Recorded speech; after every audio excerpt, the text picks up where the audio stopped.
សួស្តីបងប្អូនអរគ្នាវីដេអូនេះខ្ញុំបង្ហាញពីរបៀបនៅក្នុងការ download យកភ្លេងដូចជា sound effect free ពី YouTube ដើម្បីយកមកកាត់តថែមថយនៅលើវីដេអូរបស់បងប្អូនដើម្បីឲ្យមានភាពទាក់ទាញសម្រាប់ធ្វើការផុសរកលុយហើយដើម្បីចូលទៅ download គឺងាយស្រួលទេបងប្អូនចូលមកកាន់ channel YouTube របស់ខ្លួនបន្ទាប់ទៀតបងប្អូនចុចចូលត្រង់ channel YouTube របស់ខ្លួននឹងមក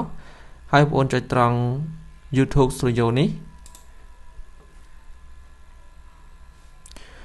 បន្ទាប់ទៀតគឺបងប្អូនកលេចមើលនៅខាងឆ្វេងនេះវាដាក់ថា Audio Library អញ្ចឹងនៅខាងក្រោមគេបងប្អូនអាចទាញចំក្រោមអញ្ចឹងមកហើយចុចចូលត្រង់កន្លែងនេះដល់កន្លែងនេះមានភ្លេងជាច្រើនដែលអ្នកទាំងអស់គ្នាអាចធ្វើការ download ចូលទៅតាមការចង់បានរបស់ខ្លួនហើយដើម្បីធ្វើការ download គឺបងប្អូនចុចចូលត្រង់ instrument នេះមកដើម្បីទៅរកប្រភេទភ្លេងថាតើបងប្អូនចង់បានភ្លេងបែបណាវាមាន acoustic guitar bass drum អីចឹងទៅ electric guitar វាមានច្រើនអញ្ចឹងឧទាហរណ៍ថាខ្ញុំចង់បានភ្លេងប្រភេទ bass អញ្ចឹងខ្ញុំ select ត្រង់កន្លែង bass នឹងមកដើម្បីទៅរកភ្លេងប្រភេទ bass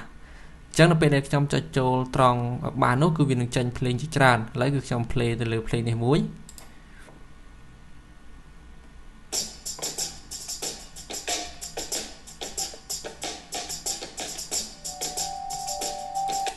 អូខេភ្លេងនេះគឺខ្ញុំអត់ចង់បានទេឥឡូវខ្ញុំចុចមើលភ្លេងនេះបន្តទៀត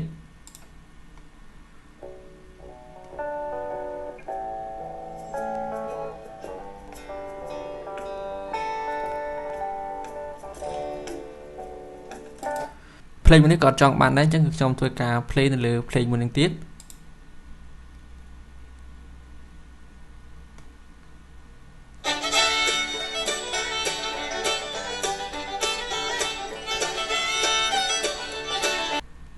ឡូវនេះខ្ញុំចង់បានភ្លេងមួយនេះដើម្បីយកទៅដាក់នៅក្នុងវីដេអូរបស់ខ្ញុំអញ្ចឹងដើម្បីធ្វើការ download គឺបងប្អូនចូលមកត្រង់សញ្ញា download នៅខាងស្ដាំនេះមកគឺបងប្អូនចុចយក download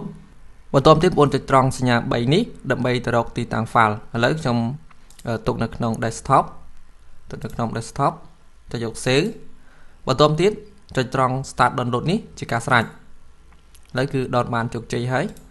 នៅក្នុងនេះផងដែរក៏មានភ្លេងមួយចំនួនជាប់ copyright អញ្ចឹងខ្ញុំនឹងបង្ហាញបងប្អូនថាមើលយ៉ាងម៉េចដើម្បីដឹងថាភ្លេងហ្នឹងជាប់ copyright ឥឡូវបងប្អូនមិនត្រឹមតែអាចជ្រើសរើសប្រភេទភ្លេងនៅកន្លែងនេះទេកន្លែងនេះក៏បងប្អូនអាចជ្រើសរើសបានដែរអញ្ចឹងគឺខ្ញុំចូលទៅបង្ហាញបងប្អូនខ្ញុំយកប្រភេទភ្លេង romantic មួយដើម្បីបង្ហាញបងប្អូនអញ្ចឹងចូលត្រង់ romantic នេះវាមានភ្លេងជាច្រើនប៉ុន្តែខ្ញុំអូសមកក្រោមដើម្បីទៅរកភ្លេងដែលជាប់ copyright បង្ហាញបងប្អូននេះគឺភ្លេងដែលជាប់ copyright តើអ្នកទាំងអស់គ្នាអាចសម្គាល់ត្រង់កន្លែងណាទើបដឹងថាភ្លេងនេះជាប់ copyright គឺកលេចមើលនៅខាងស្ដាំជិតសញ្ញា download នេះគឺមានរូបមនុស្សដែលបញ្ជាក់ថាភ្លេងនេះគឺជាប់ copyright ប៉ុន្តែទោះបីជាជាប់ copyright ក៏ដោយក៏អ្នកទាំងអស់គ្នាអាចធ្វើការ download យកភ្លេងនេះតែកាត់តជាមួយនឹងវីដេអូរបស់ខ្លួនបានផងដែរប៉ុន្តែត្រូវគោរពលក្ខខណ្ឌរបស់វាហើយដើម្បីដឹងថាលក្ខខណ្ឌរបស់វាធ្វើម៉េចខ្លះនោះអ្នកទាំងអស់គ្នាចុចចូលត្រង់ពីលើវានឹងមកគឺវានឹងដាក់ថា you free to use this song and monetize your video but you must include the following in your video description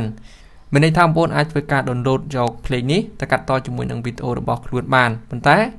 អ្នកទាំងអស់គ្នាត្រូវ copy link នៅខាងក្រោមនេះ copy ត្រង់ត្រឹមកន្លែងនេះមក